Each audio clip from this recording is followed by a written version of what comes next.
So I'm back again with a short video in my curry series, and this time I'm doing a curry in a Karahi, and I haven't been able to use my Karahis for years because you need gas really. But what I've done, because I am expecting spitting, I've cut a little bit of a hole out of the cardboard. It won't, in theory, it won't burn because there's no flame.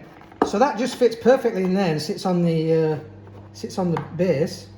And let's go. I'm going to turn it on. Hottest setting. I've got this to spread the ghee around a bit. First time I've ever done this on film. Let's hope there's no fire. There won't be.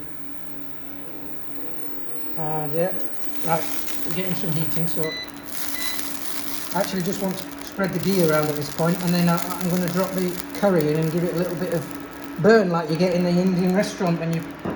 Let's go!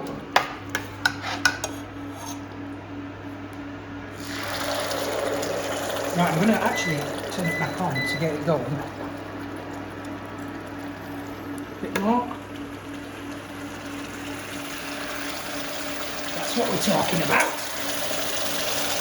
Now, I don't know how long to leave that because I've never done it, but I know that the Indian restaurants have quite a lot of char around the edge of the Karahi. You can see it's all spitting on the cardboard already.